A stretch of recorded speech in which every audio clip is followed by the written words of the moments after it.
La parole est à Monsieur Jean-Marc Todeschini pour le groupe socialiste et apparenté. Merci, Monsieur le Président. Mes chers collègues, Mesdames et Messieurs les ministres, Monsieur le ministre, ma question s'adresse à Monsieur le ministre du Redressement productif. Elle concerne l'avenir des hauts-fourneaux de Florange, mais à travers cet avenir, Monsieur le ministre, il en va aussi de l'avenir de notre industrie lourde, car, comme vous le savez, Florange est devenu un symbole de la désindustrialisation et de ses ravages pour la France entière. Avec Petroplus, voilà deux noms qui incarnent aux yeux des salariés, mais aussi de nos concitoyens, que, pour certains, seule la course au profit des dirigeants et des actionnaires compte au détriment des emplois et de notre industrie.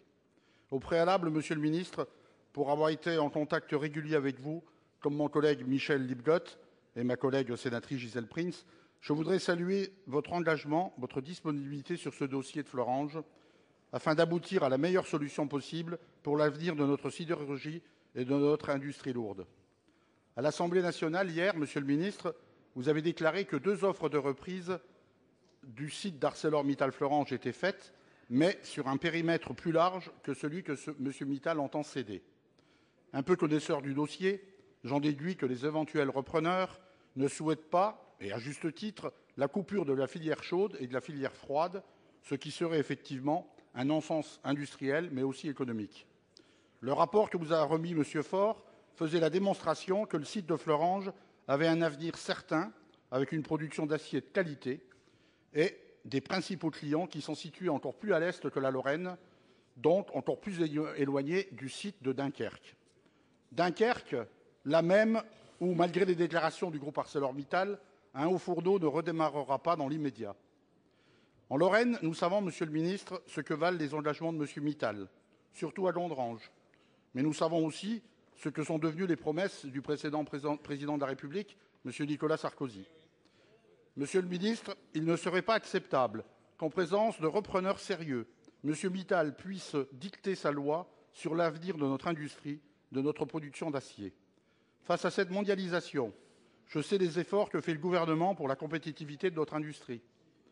Mais n'est-il pas temps d'envoyer un message fort à l'Europe sur le sujet et plus largement d'envoyer un signal fort de la volonté politique du gouvernement de sauvegarder l'industrie lourde et ses milliers d'emplois dans notre pays?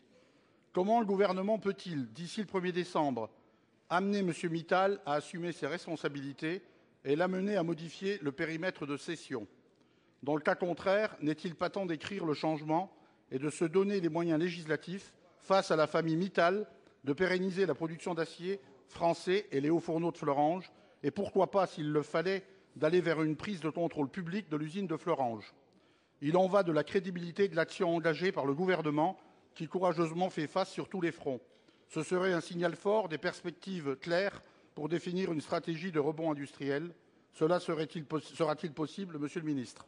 Merci, Monsieur Arnaud Montebourg, ministre du Redressement productif. Monsieur le Président du Sénat, Monsieur le sénateur de la Moselle, Jean-Marc Todeschini, j'ai en effet déclaré hier à l'Assemblée nationale que le gouvernement et mon ministère avaient reçu 2 offres d'entrepreneurs, dans le détail desquelles je ne peux entrer en raison de la confidentialité que ces industriels ont demandé au gouvernement français. Ce matin, la firme ArcelorMittal a déclaré n'avoir pas connaissance de ces offres. Cela est tout à fait normal, car ce sont des offres qui ont été exprimées auprès de l'autorité politique et non pas d'ArcelorMittal, dans la mesure où ce sont des offres qui concernent un périmètre plus large que celui qu'a octroyé à la reprise ArcelorMittal. C'est la première démonstration, d'ailleurs, de ce que, finalement, le problème des hauts-fourneaux de Florange, ce n'est pas la défaillance des hauts-fourneaux de Florange, c'est la défaillance de Mittal. Je veux rappeler que Mittal est propriétaire de 25 hauts-fourneaux en Europe, disposant de parts de marché quasi monopolistiques, et que ceux-ci, ArcelorMittal, ont décidé d'en fermer 9. À Liège, aujourd'hui, se déroule le même scénario qu'à Florange, et je veux faire observer que ce qui nous avait été dit sur Dunkerque, qui ne risquait rien, aujourd'hui fait l'objet de premières mesures de préparation à la fermeture. Les gouvernements européens que j'ai pris la peine d'aller rencontrer, le Luxembourg, la Belgique, en ont assez d'être menés par le bout du nez par ArcelorMittal. Et nous retrouvons finalement ce qui s'est passé en 2006 lorsqu'il y eut une OPA hostile sans aucun plan stratégique sur la totalité de l'acier qui a appartenu à tous les citoyens européens. Je rappelle que des gouvernements européens ont dû nationaliser dans l'histoire leur acier. C'était le cas d'ailleurs en France de Raymond Barre, ce fut le cas également au Luxembourg, en Belgique, et que c'est par des efforts considérables des contribuables de tous les États européens que cet acier a pu être performant, compétitif. Et qu'une OPA hostile dans la famille Mittal est venue finalement placée entre des mains disposant de centres de décision qui n'ont rien à voir avec les intérêts nationaux de ces États européens.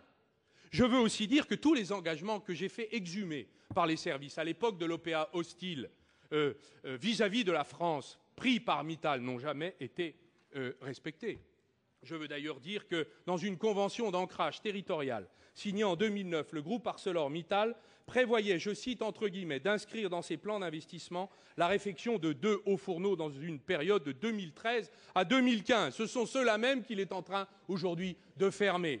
Je veux aussi ajouter que le groupe ArcelorMittal fait un usage assez immodéré aux yeux du gouvernement français, mais aussi du gouvernement luxembourgeois, des quotas de CO2 et notamment d'un certain nombre d'aides publiques. Je veux aussi également préciser aux sénateurs qui ici m'écoutent, et j'espère que cette information ira au-delà de cette enceinte et qu'elle sera entendue ailleurs, que Mittal, aujourd'hui, est redevable aux yeux de l'administration fiscale française d'une dette fiscale que nous considérons comme astronomique. Et nous pouvons aujourd'hui considérer que la question qui est posée par vous, monsieur le sénateur de la Moselle, de l'éventualité d'un contrôle public, même temporaire, doit faire l'objet d'une étude sérieuse par le gouvernement. Et c'est le cas de ce à quoi nous nous sommes attelés depuis plusieurs mois. Merci, monsieur.